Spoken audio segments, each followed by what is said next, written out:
Welcome to Wild Breakaway. Alongside Wes Walz, I'm Audra Martin. The Minnesota Wild have been in search of a full 60-minute team effort this season. And unfortunately, tonight against the Nashville Predators, they once again had a bit of a slow start, but they rebounded and responded nicely the rest of the game for really their best effort so far this season. Unfortunately, they're taking on a tough Nashville team that took advantage, and it's Nashville who gets the 4-2 win tonight. Yeah, there was no question this was probably the best effort the Minnesota Wild have had through their first 5 games. Got off to a bit of a rough start, 6-7 minutes into the game. We're outshot 7-0, but the Minnesota Wild were able to score a power play goal to get back into the locker room, tied up 1-1, and as the game went on, the Minnesota Wild really took over the game. I thought the third period, basically the Nashville Predators were just hanging on for dear life.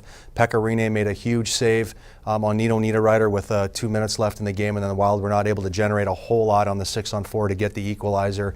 The Minnesota Wild played a very, very solid game, played smart, but made a couple mistakes to a very good Nashville team. Were able to take advantage of a couple mistakes and able to turn those into the goals, really, and that was the difference in this game here tonight. Alex Stalock was the one making his season debut between the pipes for the Minnesota Wild. He had 24 saves on the night. Nashville finishing it off with the empty net goal here tonight. But really, look at the numbers. Pretty close across the board for this one. Each team striking with a power play goal tonight.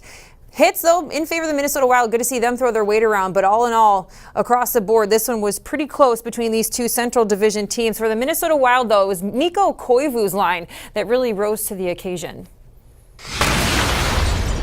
I mean, their whole goal, the power play was a different one, but I mean, their whole goal in the second period was work ethic, was Zach forechecking and staying with them. It was Granny being the second man on the puck and Mikko being in the right spot. And that's just work ethic.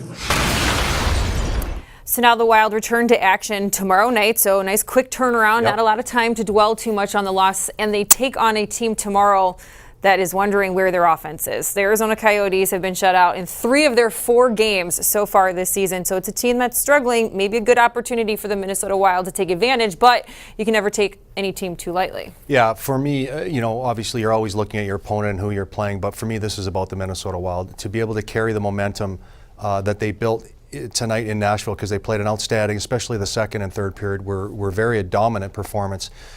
Being able to carry that into St. Paul against an Arizona team, like you said, that has had some difficult times scoring goals, but overall, I just love the way the Minnesota Wild play. They just simplified their games. You could tell they made a pact in the locker room that every time they got through the neutral zone, the puck was going behind their defenseman, and they were just going to go to work. And you could see as the game went on, they just wore down the Nashville Predators' good defensemen, and were able to take over the game. Unfortunately, we're not able to get that extra goal, but a big, really important game tomorrow night in St. Paul. So good steps tonight for the Minnesota Wild. Now it's just all about keeping that going, keeping the foot on the gas tomorrow as they welcome the Arizona Coyotes to town. It's a game that is not on our air, the next 2 not on our air. So we will see you this weekend against the Tampa Bay Lightning. That should be a fun one as well. But in the meantime, for Wes Walz, I'm Audra Martin. Thanks for joining us tonight on Wild Breakaway.